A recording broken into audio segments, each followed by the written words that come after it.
बंगाल में अमित शाह का बहुत बहुत बड़ा दावा, ममता बनर्जी पर हार की बौखलाहट का आरोप। अल्पसंख्यक वोट ममता के हाथ से निकले, कहा अमित शाह ने।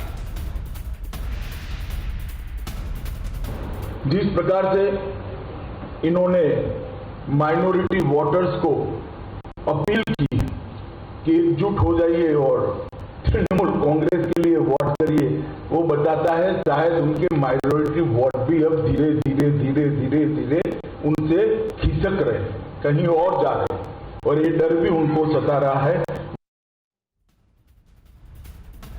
और सबसे बड़ी बात तो ये भी है कि एक मैं देख रहा हूं तृणमूल कांग्रेस भी वही कर रही है। उधर से वो कह रही है कि देखिए कितने भी नोटिस आ जाएं 10 नोटिस आ जाएं, ममता दीदी कह रही हैं 10 नोटिस आ जाएं हम झेल लेंगे। और यहां आप देख रहे हैं कि वो अब मुसलमान हाथ से बाहर निकले जा रहे हैं। मतलब अभी भी लोग 1.5 लाख बेशक संक्रमित हो रहे हो, नैरेटिव कुछ और है।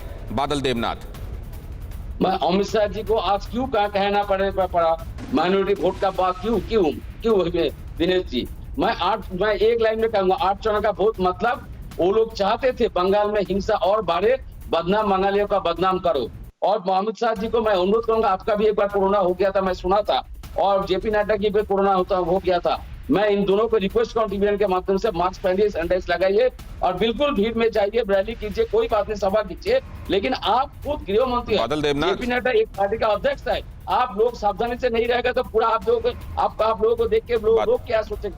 आप लोग मास्क नहीं पहनेंगे तो पूरा कोई नहीं पहनेगा। लेकिन जो बात है, बादल जी आप संतुलित बातें करते हैं, इसलिए मुझको आपसे ये कहना है कि अगर जेपी नड्डा को हो गया था और गृहमंत्री को हो गया था तो उनके शरीर में एंटीबॉडी होंगी थोड़ी बहुत, उनको ज्यादा चिंता करने की जरूरत है जिनको अभी तक नहीं हुआ है।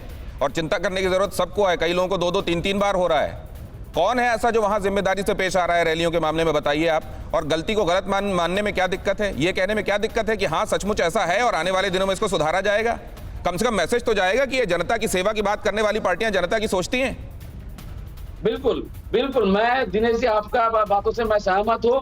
पार्टी का काम ही है देश के लिए, समाज के लिए, राष्ट्र के लिए, जाति के लिए, एक छोटा इलाके, गांव, शहर के लिए काम करना है, सामाजिक काम। और रह गई बादल देवनाथ, क्यों कहा अमित शाह ने ऐसा, तो ममता दीदी ने क्या कहा था, हिंदुओं धर्म देखकर वोट मत करना और मुसलमानों वोट बंटने मत देना, ये क्या था बादल देवनाथ जी, ये ठीक था?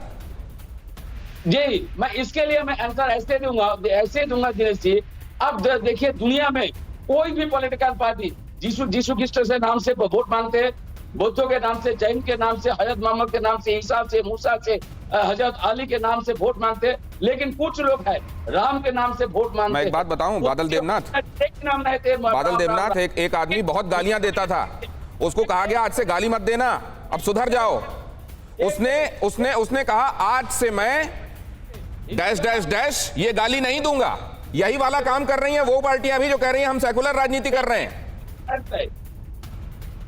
ये मैं कह रहा हूं ओम प्रकाश सिंह के पास मैं जाना चाहता हूं। ओम प्रकाश सिंह, ये देखकर बड़ा दुख होता है कि जब पूरा फोकस, हर तरह का फोकस हो जाना चाहिए लोगों की जान बचाने पर, तब बातें कहीं और की हो रही। नहीं दिनेश जी, मैं एक बात करना चाहूंगा। 6 अप्रैल को मोदी जी हमारे हावड़ा में आए, हमारे गृह जिले में। मैं युवा मोर्चा के कर्मी के नाते हम लोगों ने 20 गेट लगी थी, 3 लाख मास्क आए थे। 1 मिनट लूंगा, ज्यादा समय नहीं लूंगा। और वो सैनिटाइजर की मशीनें लगी जहां से पब्लिक को ढुकना है, मास्क भी दिए जा रहे हैं और सभी सैनिटाइज हो रहे हैं।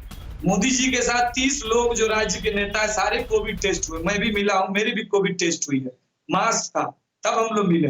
बीजेपी जितने प्रोटोकॉल है, मैंने आपको नाराजगी के लिए, आपका छोटा करने के लिए आपको नहीं कहा, सारा बीजेपी मान रहे हैं। हम लोग सारी बैठकों में बोला जा रहा है। मैंने जो कहा कि चुनाव आयोग ने ऐसा तो कहीं नहीं कहा ना कि रैली नहीं करनी है तो 5000 लोगों को लेकर।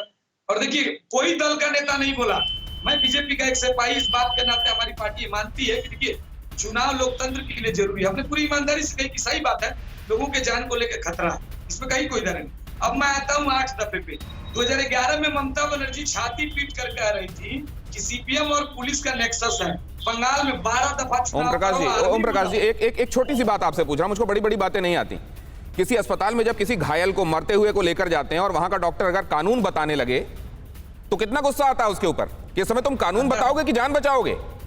और यहां लोगों की जान पर बनी हुई तो इलेक्शन कमीशन ने अभी तक टोका नहीं है, ये बात कही जा रही है।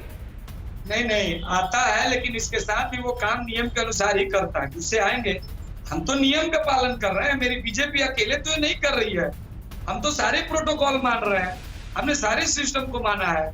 और ये 8 दफा बीजेपी के कहने से बादल दा यहाँ बैठे हैं, बीजेपी जो कर रही है तो इनको लग रहा है चुनाव आयोग अमित शाह के इशारे पे है। 2 तारीख के बाद कहेंगे ईवीएम उनके इशारे पे है, बंगाल की जनता बीजेपी के इशारे पे है। इन लोगों का तो रोना है, सुप्रीम कोर्ट नहीं मानेंगे, चुनाव आयोग नहीं मानेंगे, आर्मी नहीं मानेंगे, सीबीआई नहीं मानेंगे, मानते क्या हो भाई? ये डर है। तो अगर इतनी चिंता थी चुनाव आयोग की कोरोना की, एक बात मैं बताऊंगा यहाँ विशिष्ट पर कई राजनीतिक विश्लेषक पूछिएगा, किसी भी चुनाव से पहले सर्वदलीय बैठक होती है।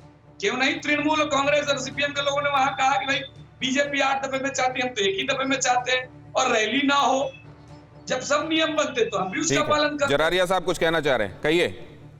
एक सेकंड मुझे दिनेश जी, 1 सेकंड टाइम आता हूं, देवनाथ जी आ रहा हूं। मैं सारे प्रोटोकॉल फॉलो किए, मैं उनसे एक सवाल पूछना चाहता हूँ। उत्तर प्रदेश के मुख्यमंत्री माननीय योगी आदित्यनाथ जी, उनके साथ में एक सांसद महोदय को कोरोना पॉजिटिव पाया। उसके बाद एक दिन का पहले का फोटो है, अगले दिन वो, और अगले दिन ही क्या कहते हैं हमारे माननीय मुख्यमंत्री जी बंगाल पहुंचकर रैली संबोधित कर देते हैं। कांग्रेस पार्टी में प्रियंका गांधी जी के पति रॉबर्ट वाड्रा जी कोरोना संक्रमित पाए गए, उन्होंने तुरंत क्या कहते हैं अपनी रैलियां पोस्टपोन। तो ये होता है। आप बोल रहे थे कि हमने सारे प्रोटोकॉल फॉलो किए, सारे प्रोटोकॉल फॉलो किए, एक क्या मुख्यमंत्री पे प्रोटोकॉल फॉलो नहीं लगता? क्या गृह मंत्री पे प्रोटोकॉल नहीं लगता? क्या प्रधानमंत्री पे प्रोटोकॉल नहीं लगता? जब आप बोलते हो कि मास्क लगाओ 2 गज की दूरी रखो, तो आप किस अधिकार से बोलते हो? ये आपने बोला देश से ताली बजाओ, पूरे देश ने आप पे विश्वास किया, तालियां बजाई। आपने बोला मोमबत्ती जलाओ, पूरे देश ने मोमबत्ती जलाई। आपने बोला 21 दिन में कोरोना की लड़ाई हम जीत लेंगे। क्या आपको ये अंदाजा नहीं था? देवाशीष जरारिया, बहुत तालियां बजाई थी आप लोगों ने, देखा था पूरे देश ने, जब प्रधानमंत्री ये कह रहे थे कि देश में एक सूत्र में बांधने के लिए और फ्रंट लाइन वर्कर्स और हेल्थ वर्कर्स का उत्साह बढ़ाने के लिए आपको तालियां बजानी है, दिया जलाने हैं। आपने कितने नुक्स निकाले थे और आज तक आप उसके मीम्स बना रहे हैं और डाल रहे हैं। नहीं, बहुत अच्छी बात है। परवाह देश की, सोमवार से शुक्रवार रात 10 बजे TV9 भारतवर्ष पर।